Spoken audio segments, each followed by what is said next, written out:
Hi, welcome to another edition of Talk with Confidence. This is where we have inspirational conversations with inspirational people. Today I have a truly inspirational guest in studio with us. His name is Christian Lukusa. Christian Lukusa is an author and a poet, and he's written a very powerful poetry book called A Mental Resurrection Corridor Memoir. A Mental Resurrection Corridor Memoir. Christian, welcome. Thank you so much for giving me confidence. It's the era of COVID, so we can't shake hands. Hey, you know what it is. We'll sanitize out. We have been sanitizing. How are you, Christian? All good, blessed in yourself. No, wonderful, my brother. Good to have you here. Thank you so much for having Looking me. very snazzy, man.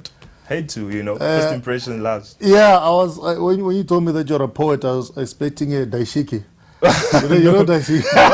Not that type of poet. Nah, not that type of poet. I was expecting a daishiki. Remember, there's low. There's low underneath there. So oh, okay. We have to balance the professions. We have to balance the professions. Yes, Yeah. Just touching on that, a bit of your background, you studied law. Yes, I did. A BCom law. BCom law, yeah, get it right. Lawyers get it will be right. attacking me. Are you a lawyer? No. I did a BCom law. Yeah, I did a BCom law. So, I mean, those are two very different worlds. Yes. So how does one transition from? Are they? Well, it feels like, because as I said, you know, even from a visual point of view, Yes, if somebody says poet, Yes. you know, there's a stereotype, Yeah. the daishiki, the Damn. you know, the dab, Weirdness, you know. Yeah, I feel you. They don't expect a suit, Yes. but then it seems you are navigating both Yes, worlds. yes, So yes, can you yes, tell us just a little bit about that? Yeah, with the law part of it, it's basically just I think how they two marry each other is with the writing. There's a lot of theory, there's a lot of opinions, and that's how the writing marries the law thing. And then also the justice, like the human rights. If you look at what I'm writing about and the law, it's pretty much the same thing for me. I feel like it's the same thing. That's a nice golden thread. Yeah. Because I mean, getting to your book. But before we get to the book, I Yes. just want the viewers to know a little bit about Christian. So can you tell us your background? Yes. So a synopsis of your life. All right. This is the first. So as he said, my name is Christian Lukusa, son of Jean-Pierre Lukusa and Céline Kapinga. I'm Congolese. I migrated to South Africa in 2010 with my three sisters and my mom. So I went to school here. I did my high school here. Had to learn English from scratch.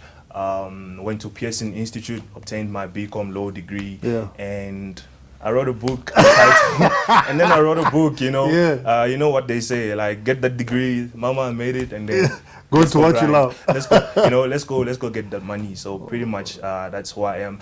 I'm a Christian. I believe in God, and that's what keeps me going. Wonderful, man. So getting to the book now, no? Yes. Off air, you would tell me about the cover itself. The cover is quite powerful. Yes. So can you just, as a starting point to the book, Yeah. the cover, can you just tell us a little bit about the cover, what inspired it? And with poetry, there's Yes. always metaphors and similes Yes. and pictures. The cover is very symbolic.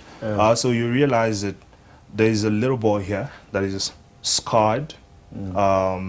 So we're looking at a teenager, and it's in the dark because this little boy's stories are not being told. And then we're looking at a girl. She's in front of everyone else. She has achieved everything that there is to achieve. Perpetually, she just keeps striving. But society's views on this girl do not change. They still see her as that person that only belongs to the kitchen. Wow. So she's accomplished everything, or most of what there is to be accomplished. Yes. But because she's a girl, The stigma still remains, you belong. You belong there's to the still kitchen. the glass ceiling. Wow. There's a glass ceiling. And unfortunately for her, she's achieved everything, even better.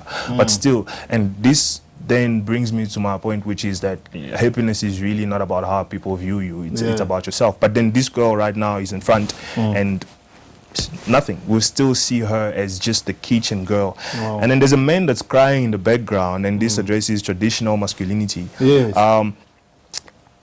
How often are you told that men crying is unusual. Yeah. As Yeah. Boys don't cry.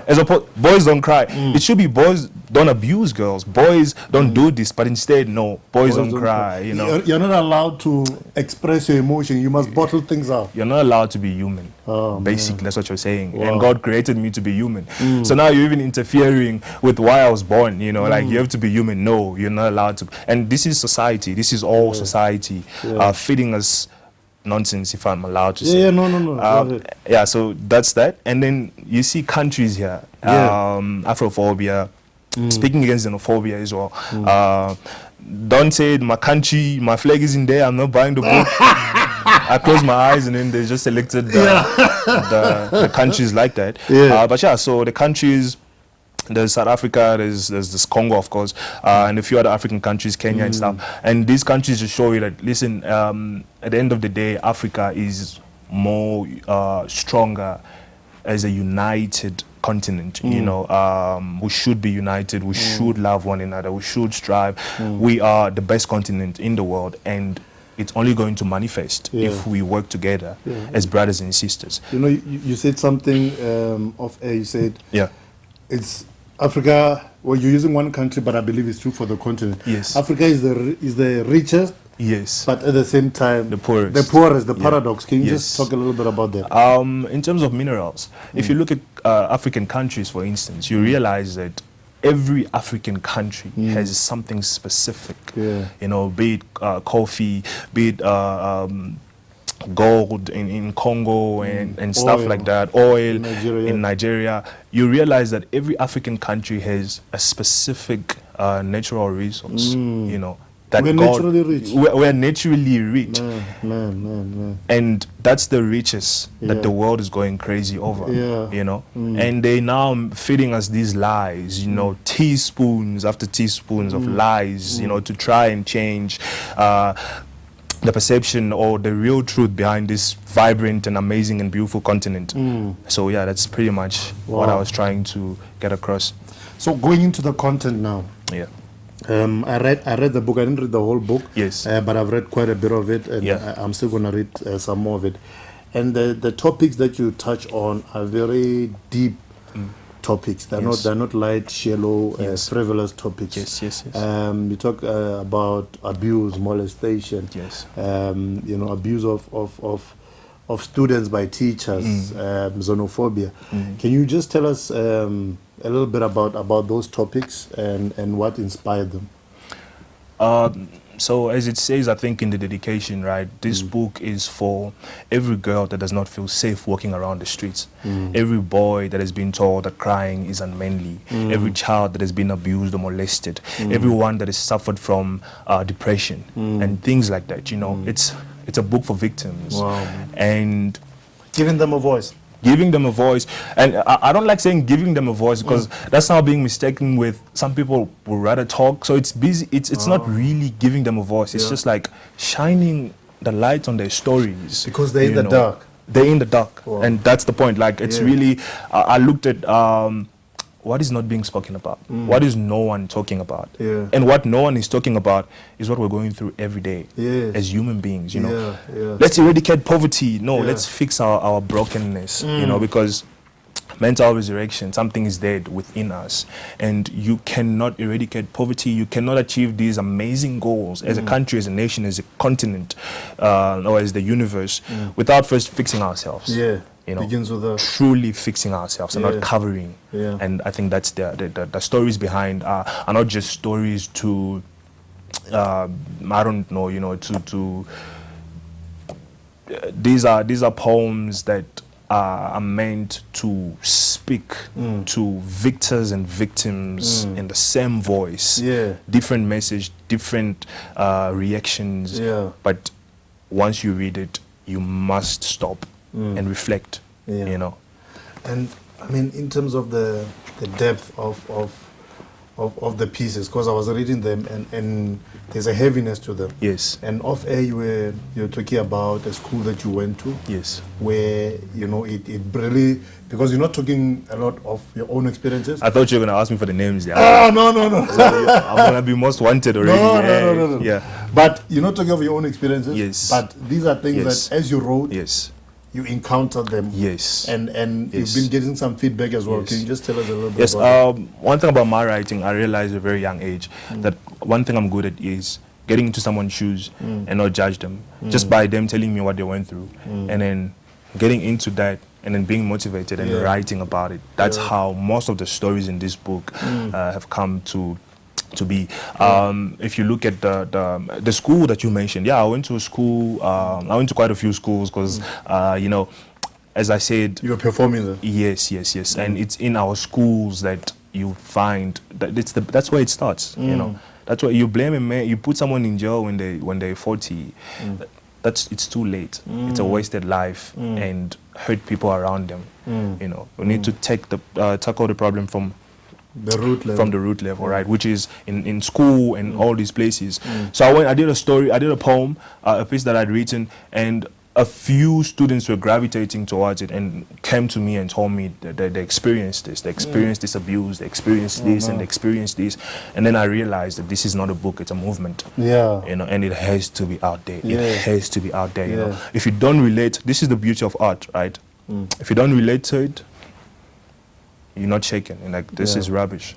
Someone else relates to it, it changes their life. And some of the feedback that you've been getting. Yes, the feedback that I've been getting. That's why I told you earlier, I was like, it's not necessarily like blowing up, you know, like, okay, I've just made, but I believe it will because it's impactful. What I'm getting is someone telling me that, no, listen, I was thinking this way, I was thinking in a suicide, or I was about to commit suicide. yeah, and now I want to leave, and Wow, now man. I want to, you know, I feel heard, I feel not just heard but empowered, Yeah. you know, inspiring. Yeah. Someone told me that finally someone understands that depression is a sickness, you know. Yeah, so real depression, when you look at someone that is depressed, you know, it's like you're suffering from something, and then someone comes and belittles it to you know, you have all cancer and someone feels something little and then refers to it as cancer, you know, you're undermining someone's pain. And that's what this person told me, like, depression is true, it's real, you know. It's a mental illness. It's a mental illness. And you know, I read some Facebook posts and yeah, they were talking about depression and black families, especially parents. And they were talking about it in how it's viewed, especially in the black community. They say, but the fridge is full of food. How can you be depressed? You know, like I bought you new clothes last week. How can you be depressed? So depression is not something that's understood. And even if you look at the suicide rates, they're spiking because of such issues in society. So you've tackled quite a bit of that as well in the book. I have. I'm not harsh. I'm just very realistic in my approach, right? And that was based on what I had experienced and what I'd come across at the time. And then the reader I was referring to just now is someone who actually experienced it, loved the book. Even places where I felt, okay, was I a little bit harsh there? Because now I wasn't necessarily. And then she said, no, actually loved. The feedback was amazing. So I was really encouraged with that. And but depression, listen, depression, it's a real thing. You know, it's a real thing, and people should get help. You're depressed, get help. There's no reason to feel ashamed, or especially in our African families, cultures, where like depression. Black people don't get black people don't get depressed, you know. So yeah, it is what it is, unfortunately. And then there's another hot button topic, xenophobia. You being a Congolese national. What are some of the experiences you've had? There's an incident that you spoke about, and you've also written quite a bit about xenophobia. A letter to xenophobic South Africans. I think that's what I wrote there. So having lived here for 10 years, right, xenophobia has always been, something on TV until the recent one where I had a few people I knew, you know, dying and stuff like that. And I told you when I was going to school and saw people being burned and stuff like that. Then I'm like, whoa. You know, and unfortunately, as human beings, we only get up or realize or act when, you know, it's on our doorsteps. You know, as long as it's on TV and you're watching it's far away. You know, you're going to sympathize from afar, like ish, you know. But when it comes here, then now you take action, and it's too late. You know, so xenophobia for me, it's unacceptable. It can't be excused. But I don't believe South Africans as such are xenophobic. The ones that are xenophobic are not xenophobic, they're ignorant. What is xenophobic might be the system. Yeah. What is xenophobic might be the people in higher offices. Because I'd go for a job, for instance, and they'll tell me that I have to bring, I have to have an ID. And then I'm like, well, when I studied law, in your country, you didn't tell me I should have an ID, you know, because I was putting in the money. Yeah. And now I want to practice the law. I've studied in the country. You're telling me I need an ID. Do you understand the double standard and stuff? So I feel like it's the system. South Africans are not xenophobic. But there's a few. And if you realize that whenever it starts, it's fueled by a statement that was said by someone government level or kings or whatever it is. It's never just the people. Yeah. So it's somebody creates the spark and then ignorance being taken advantage of. Yeah. Wow. And I mean, even on the cover, there's a beautiful picture of African countries coming together. Yes. And so your philosophy about Africa, because we're talking about that. What is your vision and your philosophy for Africa? Africa, you know, your question is extremely broad. Like as soon as you asked, but Africa is rich. You know, we are not just the minerals. You know, we've been told so often we are tricked into conversations where we minimize ourselves and say, yeah, it's the minerals, but the people are stupid. No, we're not stupid. Yeah, the people are insightful. They're blessed. They're beautiful. You know, from the outside to the inside. You know, vibrant stories, music. It's just naturally, it's like God was just showing off when it comes to Africa, you know, human resources and the humans themselves, you know, it's... So the wealth is not just in the ground. No. It's in the people themselves. It's in the people. Look at the sun. Look at listen, they wouldn't want to eradicate something. And someone would hear this and feel somehow. And I'm like, but I'm celebrating my people, my color, my continent. Why is it hurting you so much when you do the same? Yeah, you know.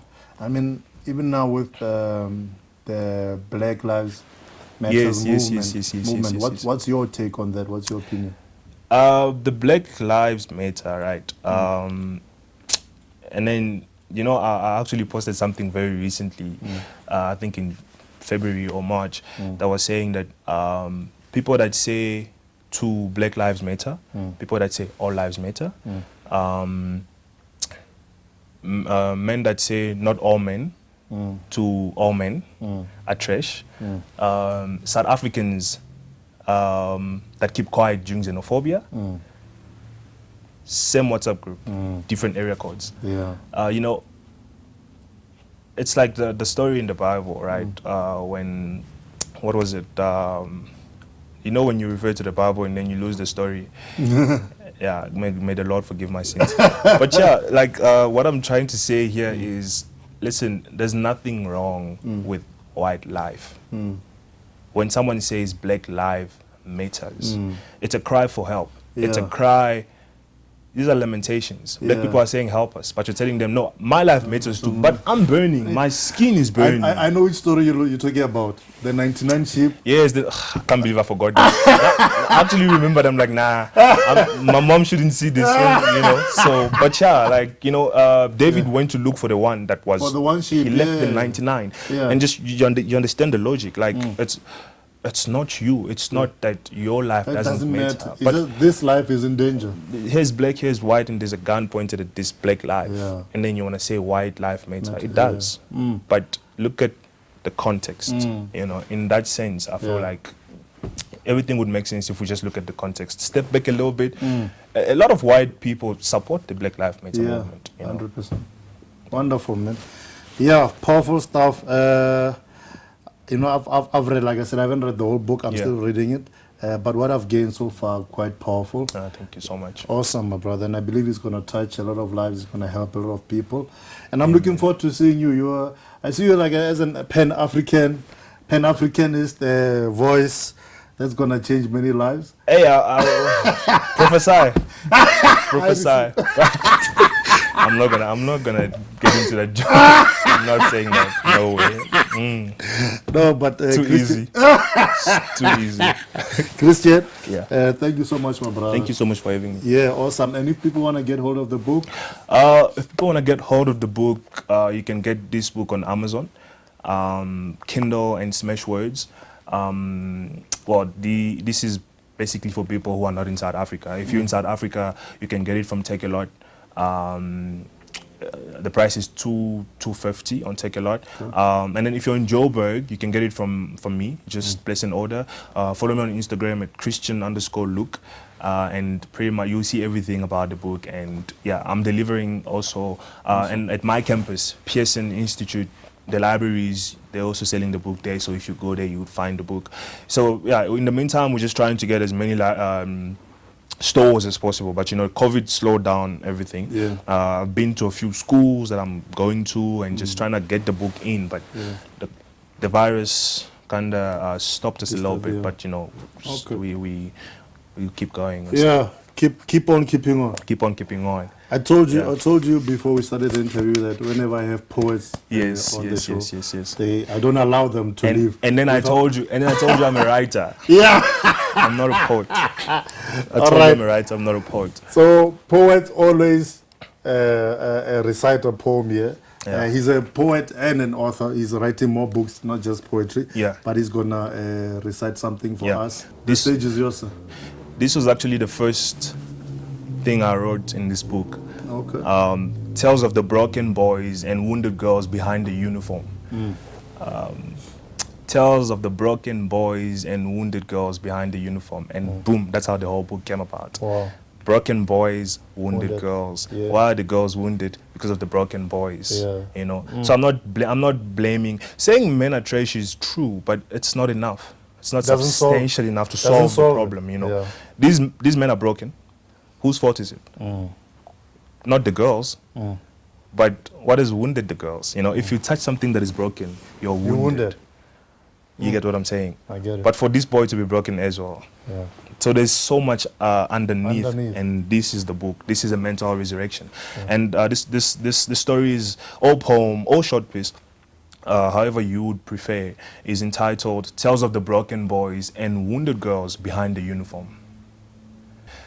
I come from a house that has risen from the ruins of genocide and femicide. To live or die is not for me to decide. I only weigh my tie as a lazy attempt to commit suicide. I come from the home of a slave master, where physical abuse is common practice. I come from a home where mother is a punching bag and father a promising boxer. I am the personification of a bullet wound. Sometimes I want to switch places with a beer bottle so I know how it feels like to be held dear by father. I come from a home of a slave master. My school uniform is an accomplice that helps cover and bury all the crimes society committed on my body. I put on my blazer and the bruises on my arm disappear. The blemish on my back is buried. I look like pride and prestige. I am proof that a broken bottle, I am proof that a broken piece can look like a masterpiece. The tales of the broken boys and wounded girls behind the uniform. Powerful. So if you realize, I cut through and, you know, come up with something there. Amazing, man. But amazing. So this is pretty much what you get in this book. Powerful depth, my brother. Thank you so much. Pleasure having you on the show. It's been lovely, Confidence. Thank you so much for having me, man. I appreciate you and the work that you're doing. You just told me you've written 20 books in 5 years. I'm like, what am I doing? I'm busy going with one book around here. But it is what it is. No, thank you, my brother. I appreciate it is what it is, yeah. I appreciate it, guys. Get the book. It's powerful. It's life-changing. By Mr. Christian Lukusa. You've been watching Talk with Confidence right here on Global Conference Television. Do join us again next time. Hey, tada.